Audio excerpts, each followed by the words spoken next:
For those of you who found this video to be your first by me, welcome! You have come here at a new milestone for the channel. I challenged myself to make a video series going over my backlog, starting with games I grew up with and hopefully making it up to the modern games I own. And as of this video, we are officially past the Super Nintendo games. Now that that arc of the channel is over, I'll be covering the Nintendo 64 games I grew up with. I thought of making a short and sweet video of one of the games I grew up with because I'm pretty sure you guys are tired of my voice by now if you came from the last one. Also, thank you for 3,000 subscribers. It's been a goal of mine since 2021. Seeing the number on my channel now is pretty surreal. Anyways, since my first videos on Super Nintendo games were about being exposed to new genres, I thought it'd be fitting if I covered that for the Nintendo 64 as well. Specifically, a new type of genre I was exposed to with the console. Racing games. And, I'm not a car guy, like, deadass. I just care about a car that moves. My car is literally the same age as me, and it's decked out with Nintendo stickers. I've had it since, like what, 2022? So, don't expect me to be one of those car nerds and tell you about the quality of these car designs or the in-game stats, because in the end, I just think the yellow and pink one are the best looking ones. But one thing I vividly remember is that this game, along with Zelda, really fed my desire to seek adventure and explore the world. Like always, I like talking about video games because of how they make me feel, or the memories I associate with them. Now, remember everyone, I grew up with my dad's Super Nintendo and Nintendo 64, and growing up in the 2000s, I didn't own a GameCube, I didn't own a PlayStation or the original Xbox. These really were the most realistic graphics we had in our game library. As a kid, this game, in particular, really molded my perspective of the world, because the levels housed within them were the way that the younger me viewed the world, and how I pictured the world being. I also remember I was like 5 or 6. Hawaii with its beautiful jungle and spy music with underground aquariums. The land and aesthetics of the Japan map were always so beautiful. As a kid, I thought Australia was part of the Grand Canyon, because this looked like the Grand Canyon until I saw the kangaroo signs. Every kid my age knew about the Great Wall of China, so I used to think that this game was an accurate portrayal of the Great Wall of China, although I was unaware that you couldn't drive on it until I was older. The Kenya map was pretty nice. I think this is the map with the most animals, so kid me really wanted to go to Kenya, specifically to see the zebras, ostriches, and the elephants that you could hear in the background music. Egypt. Well, this is how I still see Egypt. The only pictures, videos I've ever seen from the country are the pyramids and the Sphinx, and since I was a kid, I've wanted to really see them for myself. And, you know, yeah, even to this day, I still want to see the pyramids and the Sphinx myself. The Russia map is pretty cool, and it's the only time I've ever seen buildings in games that looked very unique, especially with the way that the roofs were formed, and then seeing pictures of the real Russia and like the architecture, you know, it's just, you start to notice when comparing it to the real thing, how the game tries to emulate the beauty and the recognizableness. I don't have a picture up, so I don't remember what I'm talking about. The Germany map had such beautiful scenery, but on top of that, it had a really cool looking tunnel and a few towns that you pass through. Italy, I think the map itself is bad, and it deserves justice because I think the country is beautiful. It is one of the countries I want to visit the most in the world. And the only thing from Italy I ever recognized from this map was the latter half of it, because I'd seen a similar looking area in other racing games. But then again, I've never been there, so I can't say anything. France has me driving around fields of flowers and crops. The England map, I think, is the only proper city level in the game. Kid me couldn't tell the difference between countries, so I used to think this was New York.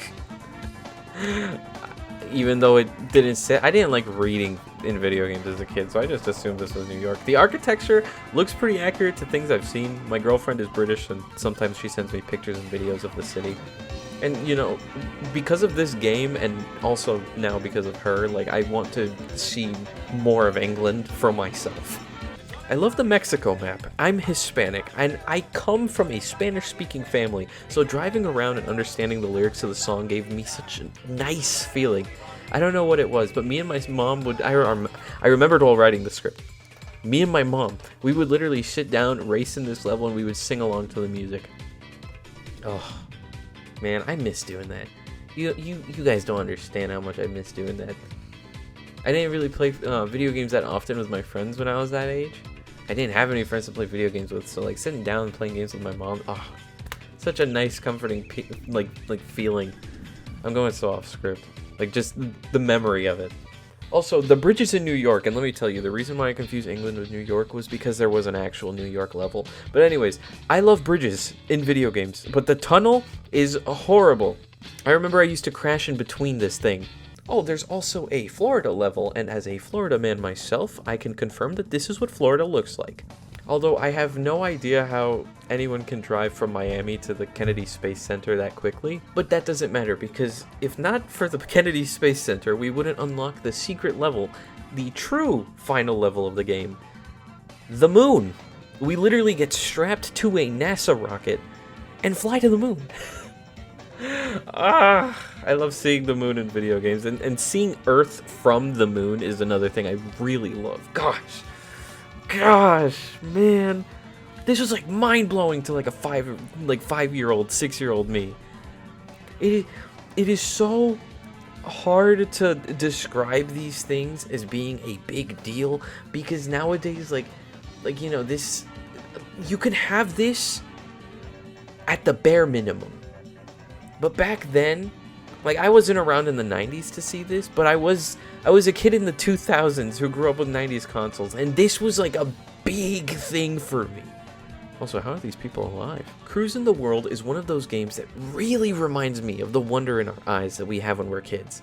Like, when we are little, we see the world as being a place with so many people living in it. So every new thing we learn and every new person we encounter just adds to those little sparks of happiness and wonder and wanting to know more, wanting to see more. And as we grow up, we tend to lose that sometimes. So I'm so happy to have this game just be a reminder of that. Like if I had not replayed this game for this video, I would not have remembered all of this.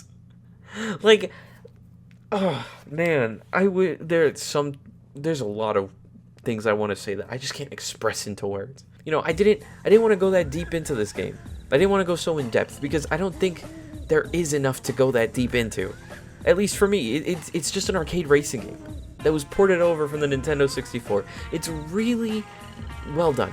It runs really well, but I can't see this game as a game. As corny as it sounds, I see it as a portal to those childhood days. And personally, this game is on par with Mario 64 and Ocarina of Time for me. Not because of the gameplay, but because it gave me that same feeling as Mario 64 and Ocarina of Time did. I consider the three of them as like my top 3 Nintendo 64 games. Actually, no, that's a little too bold. That's a little too bold. I haven't covered all the Nintendo 64 games yet. I think I should do a tier list when I'm done with all the Nintendo 64 videos, just ranking all of the games that were my dad's before I move on to my games. Oh, and very random. I remember another memory while I was writing this video.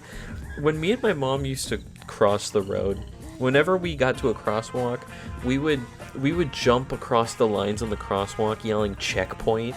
Because, the lady who narrates in the background of this game, she is so annoying sometimes, and it always got stuck in our heads. Every time we passed a checkpoint in the game, it was just checkpoint! I got more passionate than I thought I was going to, because, man, I can't put this stuff into words. The Link to the Past video was my largest video, and I made that one so formally because I wanted to give the game justice. I wanted to give that game justice because it is a game that I love so much, and if it is something I love, it deserves so much more than I usually do. You know what I mean? But with this one, I was just gonna make a simple, brief video, but then I ended up just getting so like, like I don't know what it was. I'm just hyped. I'm hyped to cover the other Nintendo 64 games I grew up with. It is a happiness of going through those past memories that I really can't describe. I'm being very repetitive. I'm sorry. Anyways, outside the location of the game, you know, there wasn't really much else to talk about this game. Like, it's a racing game. You get from point A to point B with a lot of twists and turns, and yes, this game has a lot of twists and turns. There wasn't that much to talk about in terms of gameplay. It's just a racing game through beautiful areas, beautiful places in the world I want to see in real life. Anyways, that's all from me. currently, I've got a lot of grinding to do for next month, as it is Pokemon month, and a few of the Nintendo 64 games I grew up with were Pokemon spin-offs. So I want to respect those and take my time with those and really make it a little bit more formal. This one was a little too passionate for my comfort. Anyways, God bless everyone. Thank you for watching, and I'll see you all in the next video.